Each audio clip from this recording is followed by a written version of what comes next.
les invitamos a continuar con la serie dedicada a temas de etnomusicología y seguir investigando la música como hecho cultural y sus relaciones con los contextos sociales. El profesor del Departamento de Antropología Social y Cultural de la UNED y también etnomusicólogo Francisco Cruces nos propone explorar los ritmos del jazz latino, una rama que se nutre de la fusión de formas originarias de la música latina, pero que tiene su propia historia, su propio estilo y sus propios conceptos musicales. El jazz latino sigue desatando pasiones en el siglo XXI.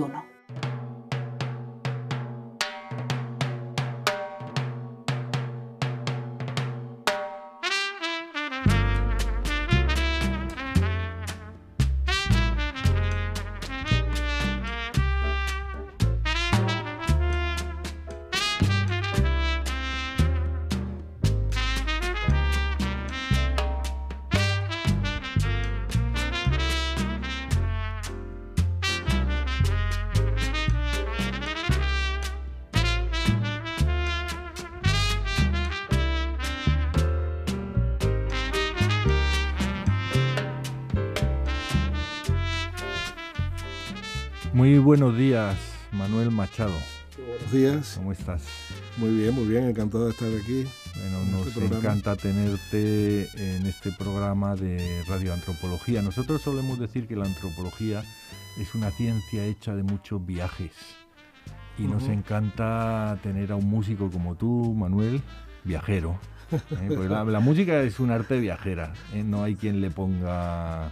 Otro calificativo ni otra... Sí, y no hay quien le ponga grilletes. Viaja, se mueve, va de un lado para otro. Así mismo es. Manuel es cubano de origen, pero vino hace ya tiempo, mitad, ¿no? Ya llevo la mitad de mi vida, aquí en este país. Es español ya por elección. Bueno, sí. Y es una de las figuras actuales de la música latina y del jazz latino, que es de lo que vamos a hablar hoy. Vamos a tratar de explorar un poco con él esto del jazz latino. Y yo creo que no hay mejor manera de explorar las cosas de la música. La música es buena para pensar y es muy buena para hablar, pero sobre todo es buena para oír. Para escuchar. Así que nos agradecemos mucho que has traído algunas de tus propias... grabaciones. Esta grabación que estábamos oyendo, ahora vamos a hablar un poco de qué es y tal. Sí. Nos has traído, es un disco, ¿no? Sí, el disco Vivencia, uno de los discos, bueno, el primer disco que me atreví a hacer después de haber colaborado con infinidad de músicos, ¿no? De formación en España y en otros puntos del orbe. Y se llama Machado Vivencias, porque a ti te llaman Machado, ahí en el mundillo este de los músicos, sí, tú no eres Manuel. Yo soy Manuel Machado, pero sí, todo el mundo por cariño, por mi padre, por otras influencias, pues todo el mundo me conoce por Machado, Machado, Machadito. Bueno, yo creo que este disco, no sé, pero tengo la impresión de haber oído yo algo, pues no, bajado de la red, pienso. No sé si está en Spotify, ¿está? Sí, está en el Spotify, sí. Está en bueno, pues así saben nuestros oyentes también que pueden escuchar algunas de tus cosas directamente ahí. Sí, yo creo que puedo escuchar. Más que nada son mis vivencias, los ritmos, parte, como bien comentabas, del recorrido, ¿no? Un poco el recorrido que tenemos los músicos, las idas y las venidas. Luego hablamos un poco de las figuras que has conocido, la gente con la que has tocado, yo qué sé, de Iraquere, de la escena musical española que te encontraste en este mundo de la salsa y del jazz latino. Sí. Vamos a intentar explicar un poco para quien no lo conozca qué es esto del jazz latino ¿tú dirías que es más jazz o que es más latino? ¿En qué consiste la mezcla de esto? No, yo diría que es simplemente, bueno, es que le han puesto como la fusión del jazz y de los latinos. Yo creo que es un sentimiento que tienen unos y que tienen otros y que han sido capaces de influir una cosa en el otro, ¿no? Muchos latinos viviendo en Nueva York, en Los Ángeles, y asumieron ritmos, asumieron culturas en general, Y entonces salió tiene esa movida. Esa fuente del jazz norteamericano, digamos. Sí. ¿No? Y en algún momento. ¿Y cuál puede ser ese momento en el que esto se fragua, esa fusión? Esa fusión, o sea, ahí el testigo, uno de los testigos que siempre mencionamos, con una personalidad arrolladora y muy fuerte, es Dizzy Gillespie. Uh-huh. Dizzy Gillespie fue testigo de esas vivencias, de esa unión no fusión, de esa unión entre Chano Pozo y lo que estaba ocurriendo por ahí con algunos de otros músicos latinos. Sí, o sea que estamos hablando entonces de los años 70, 80. No, mucho antes. Sí, porque en realidad Dizzy Gillespie es una figura, es un trompetista del bebop. Del bebop, ¿no? Efectivamente. Del bebop, pero precisamente siendo una figura del bebop con un sentido, porque yo creo que la música sin el ritmo, toda música tiene el acompañamiento, el ritmo es fundamental. Ajá. Es fundamental. Ajá. Y entonces precisamente la figura de Dizzy Gillespie, una persona que fue de los creadores precisamente del bebop. Uh-huh. Está otros tantos, ¿no? Pudiera mencionar, pero Charlie Parker, por ejemplo. Uh-huh. Y entonces eran personalidades muy fuertes que podían incursionar en esa época en diferentes ambientes, diferentes ámbitos musicales. Uh-huh. Y entonces, claro, él se atrevió y cuando conoció a Chano Pozo, uh-huh, de ahí surge lo de Manteca. Sí, ¿Chano Pozo que tocaba? Chano Pozo, percusionista cubano que emigró a los Estados Unidos en los años, creo que fueron más bien, no exactamente no lo puedo decir, pero bueno, 50 y tanto. Que era un conguero. Un conguero. Luego tenemos esta figura enorme del timbal, que era Tito Puente. Pero ya andaba rondando por ahí, pero eso ya es otro tema. Para no mezclar, ¿no? Sí, porque ese es otro tema. Tito Puente tenía más que ver, yo creo, con las grandes orquestas, ¿no? Con esta idea de la gran orquesta latina. Sí. Pero eso yo creo que ya es cuando se fragua o cuando ya está el jazz latino tomando ya otro cauce, digamos, ya cuando existen, porque bueno, siempre ha habido contacto con músicos, todos los músicos latinos, la mayoría eran puertorriqueños, cubanos, en su mayoría, estaban descubriendo muchísimos ritmos, venezolanos, pero eso ya fue otra oleada. Eso es para no confundir lo que era la salsa con el jazz latino. Uh-huh. Con el jazz latino. Sí, aunque me imagino que esa raya es móvil, ¿no? Esa línea, esa frontera, digamos, entre las dos cosas. Claro. Pero las dos tuvieron una cosa muy importante, o un fundamento muy importante, que era, por ejemplo, si hablamos de la salsa no es más que todos los elementos que utiliza esa es la llamada salsa, o sea, eso para acompañar las comidas, ¿no? Ajá. Entonces, pues bueno, tiene un poquito de orégano, tiene un poquito de laurel, tiene un poquito de tal, y entonces la llamada salsa que realmente fue una cuestión comercial. Uh-huh. Empezó a radiar la salsa en sí en Venezuela. Uh-huh. Un programa, pero el primero que utilizó el término en la música fue ya de la época de Ñico Saquito y la orquesta que decía échale salsita. Ajá. Porque también había una vinculación en el origen de la salsa con estas orquestas puertorriqueñas y cubanas, que estoy pensando, por ejemplo, en Cortijo y su combo, ¿no?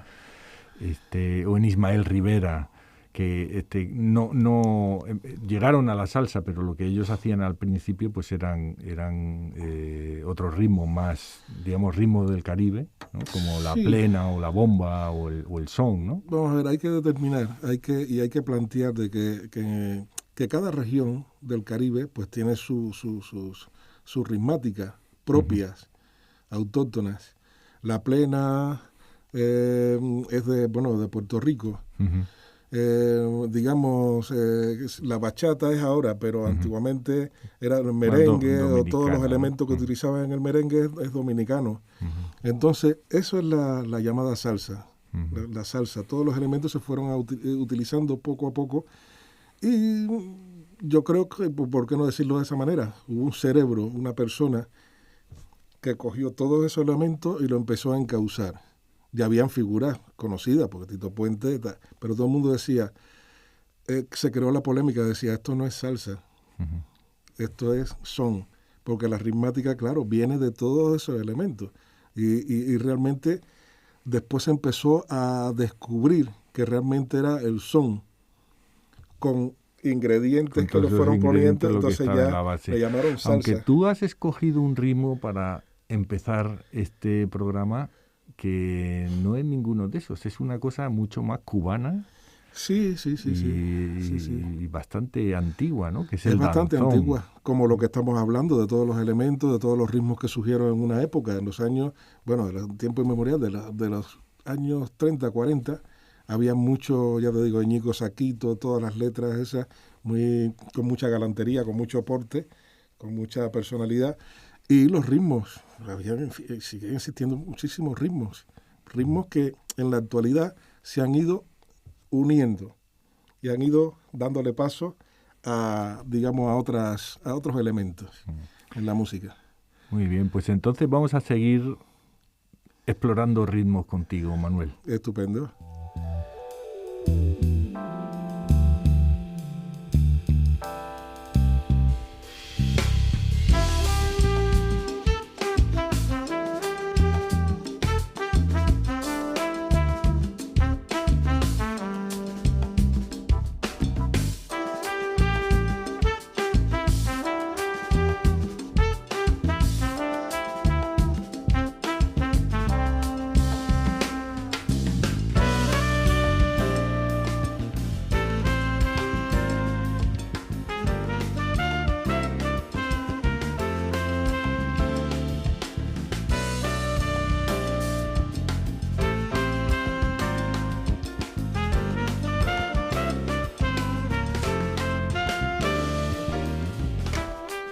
Pues esto tiene un sabor inequívocamente latino, pero no sé qué es.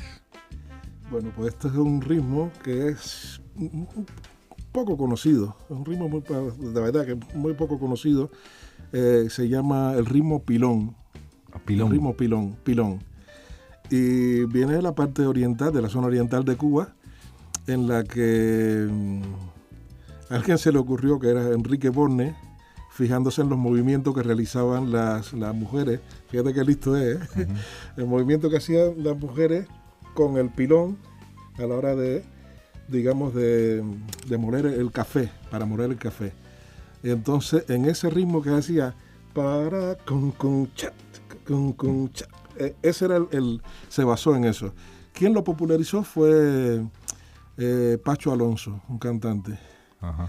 Y a mí me dio por un día en casa, digo, este es un tema que tenía yo, digo, voy a utilizar la ritmática esta, a ver qué tal, porque la verdad que no se conocía mucho el ritmo del pilón, y ahí está el resultado, un tema sencillo, pero yo creo que tiene mucho sabor, o el mensaje que pero van a decir mandar. Que todo lo nuestro tiene que ver con la comida, Manuel, ¿eh? La salsa, sí, el pilón de moler, sí. El sabor. Esto no puede ser casual, ¿no? Así, tiene así algo alimenticio. Esta música tiene algo alimenticio. Así estamos de hermoso.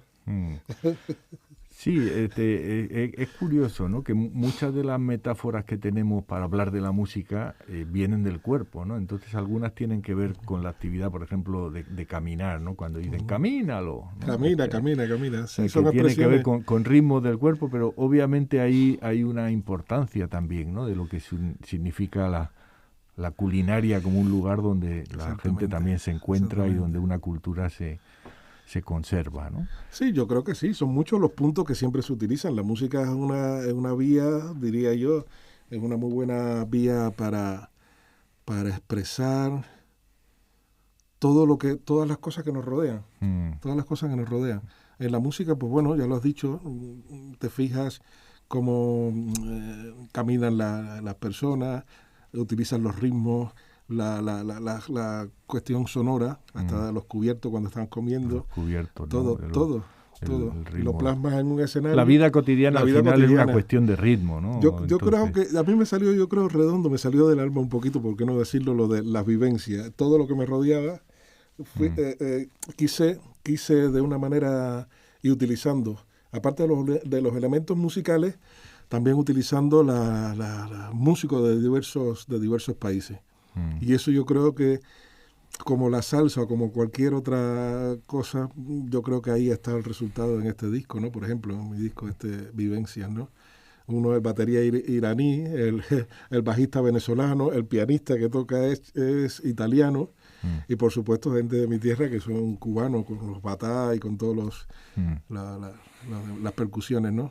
Sí, o sea que en la salsa hoy día cabe el mundo. Exactamente. Sí. Había un grupo muy bueno de salsa Okinawa en Okinawa, Japón. Creo que sí. En Japón. Yo leí un texto de Shuhei Hosokawa donde analiza esto, porque era un grupo de salsa hecho por Nikkeis, o sea, por gente que se había ido de Brasil y de Perú, japoneses de origen, y se habían vuelto a Japón, y allí no se sentían bien, y ellos sentían que les faltaba la dimensión latina. Ajá. Y entonces hicieron una orquesta que se llama la Orquesta de la Luz, que es una orquesta de salsa que mezcla elementos okinawas con... Y curioso, porque muchos de ellos tuvieron también... Yo tuve la oportunidad de conocer a algunos de ellos en Cuba. Estoy hablando hace muchos años, la Orquesta de la Luz, y muchos de ellos no hablaban ni castellano, o sea, ni español. No hablaban español. En cierta manera uno lo podía ver como una especie de desarraigo, esta internacionalización, ¿no? Pero también se podría ver al revés, porque yo recuerdo a alguien que me comentó en algún momento, hablando de los rituales afro-brasileños y afro-cubanos, ¿no? De toda esa dimensión africana que tiene la religiosidad del continente, ¿no? Sí. Y decía una cosa, decía, ¿por qué no se le reconoce hoy día a estos cultos la universalidad que han llegado a tener, en el sentido que son cosas que abraza mucha gente porque tienen sentido para ellos, ¿no? Sí, y yo creo que con la música nuestra pasa un poco esto mismo, ¿no? Es decir, pienso que el jazz latino, la salsa realmente se oyen hoy día y se hacen en muchos sitios del mundo, ¿no? Y se hacen muy bien. Yo creo que ahí puntualizando una cosa, yo creo que todos estamos abrazados de alguna manera u otra por ese continente que tenemos aquí al lado, que se llama África. Y en África a mí me ocurrió algo antes de adentrarme un poquito en eso. Tuve la oportunidad, la última vez que estuve fue con un cantante, con Tony Senet, y siempre me ocurría lo mismo. Yo miraba a mi alrededor y digo, estoy viendo a personas que conozco y no sé de dónde. Me ocurría eso. Después luego interactuaba con ellos porque estaban tocando, y yo, venga, me metía con la trompeta, cosa mucho para ellos rara, decía, bueno, ¿esto qué es? Las sonoridades, ¿no? Pero yo me veía tocando, ¿cómo se llama? El sentir o no sé qué, instrumentos que todos son, en vez de con esas melodías, no son melodías más, yo diría, no tan cercanas a mí, pero cuartos de tono y cosas. Sí, con escalas pero yo un me poco veía, ajenas, pero ¿no? yo me veía tocando un tema de eso, lo toqué con ellos y fui capaz de establecer una comunicación y decía, qué cosa más rara esta, qué cosa más rara, que no hablemos, ninguno hablábamos ni un ápice de castellano, ni yo hablaba tampoco. Y ahí había una mezcla tremenda. Eso que ha pasado, que es lo mismo que ha ocurrido en todos nuestros países, en Cuba, en Brasil. No solamente estoy hablando de la religión, sino de los instrumentos que nos dejaron y las transformaciones que han tenido, porque ellos tienen otros tambores. Ahí surgió, en Cuba, surgió ese instrumento que se llama la conga, la conga, que es las tumbadoras, porque antes se tocaba una sola. Y es curioso lo que acabas de decir, esa unificación, digamos. En Brasil le pueden llamar Yemanjá a la diosa del mar. En Cuba es Yemayá, o el Egua. O sea, toman acentuaciones, que esas acentuaciones, los que nos hemos preocupado un poquito por saber la dicción de los temas y a utilizar en la música, es curiosísimo. Porque digo, el Egua, y el otro dice el Egua. Pero al final, si tenemos y vamos a confluir, todos paramos en el mismo sitio. Y digamos que los ritmos son una lengua transversal que recorre todas las tradiciones musicales de Latinoamérica y que es un lenguaje común, reconocible. Sí.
Este tema sí ya suena mucho más jazzero. Sí, es más jazzero, es más jazzero. Pero fíjate el nombre, este es una rumba para Leguá. Una rumba para Leguá, hablando de esos términos y hablando de esa ritmática y hablando del folclore de cada uno de los países que hemos mencionado anteriormente. Pues rumba para el Leguá. El Leguá es el santo que hay que contar con él para todo. Ajá. Para todo. Es el que te dice cómo vas a tener, digamos así, hablando en esos términos, cómo vas a tener el día, ¿no? Cómo vas a tener el día. Entonces, rumba para el Leguá. Siempre homenajeamos de una manera u otra a ese santo que es muy pequeñito, pero muy grande.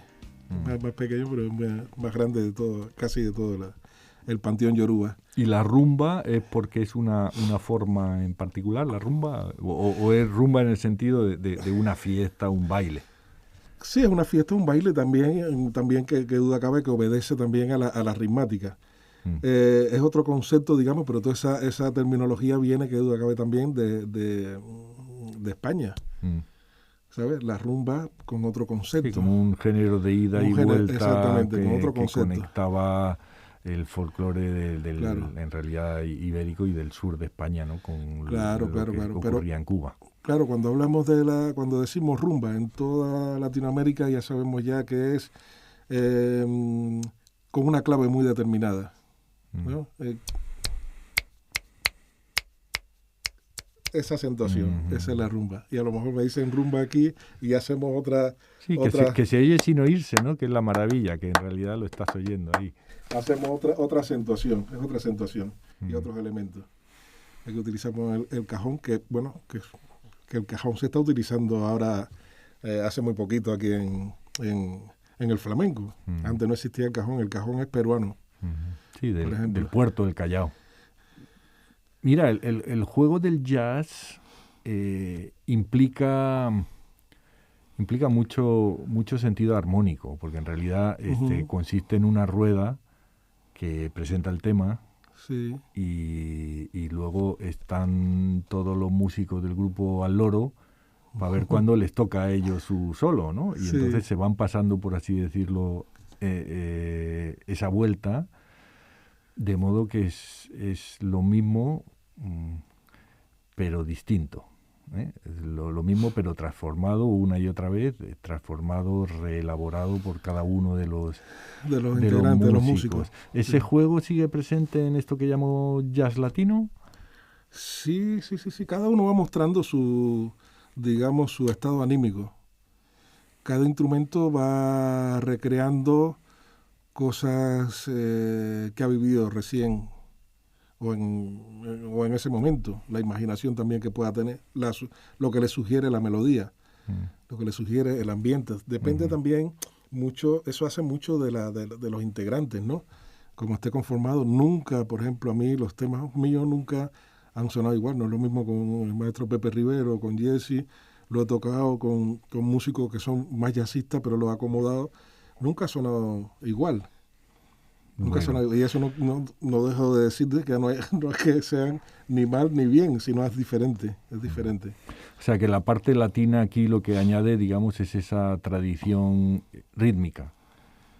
Efusividad, yo diría, el sabor que todos siempre decimos, la efusividad en cuanto al ritmo, a lo mejor también en buscar, ¿por qué no? Que estamos en necesidad muchas veces de esa libertad, de tener esa libertad de poder utilizar elementos, aunque no esté conformado, ¿no? Escrito en un papel, de utilizar otros elementos, de volar, de decir, bueno, voy a ver qué pasa aquí. Voy a meter una cumbia, un ritmo de cumbia donde... Y una cierta sentimentalidad, ¿no, Manuel? Porque yo pienso, por ejemplo, en el bolero. Es el músico con el que yo he tocado a veces, que lo hemos tenido también aquí en la radio, Paul Stoker. Alguna vez hemos hablado del bolero y me ha dicho, es que a mí el bolero me aburre mucho porque me parece previsible, ¿no?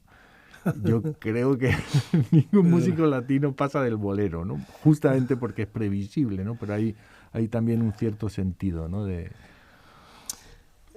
que me preguntaba y empezamos hablando de esa, digamos, ¿cómo decirte? La forma, ¿no? En el jazz tenemos, bueno, todos los temas no tienen la misma forma. A, B, A, A, B, A y B, o ahí hasta C, A, B, C, todo el abecedario posible. Yo creo que lo difícil es lo que estábamos hablando anteriormente, que es saber qué te sugiere la melodía. Y lo difícil, tanto en una balada como en un bolero, es expresar. Y en estos tiempos yo siempre digo estas cosas, ¿no? No se trata de hablar alto, se trata de tomarnos este tiempo que tenemos, este impasse que tenemos, estas conversaciones, estas charlas. Yo creo que es importante también en la música. En la música hay que tener esos espacios, hay que tener esa galantería, hay que saber estar. No hay que decir muchas cosas, hay que encontrar qué es lo que puede decir. Exactamente, ¿no? exactamente. Bueno, pues Manuel, nos ha encantado esta conversación, ha sido una genuina conversación con música, con ritmo y con sentimiento, que es importante que las cosas que se dicen se digan desde el corazón, así que... Eso lo he intentado y lo intentaré siempre. Te agradecemos mucho, Manuel, la presencia aquí y bueno, yo creo que no hay mejor manera de despedirse que intentar inventar algo tuyo. Vamos a intentar hablando de boleros, de baladas, de cosas que lleguen al corazoncito, ¿no? ¿Y por qué no? Venga. ¿Qué podemos hacer?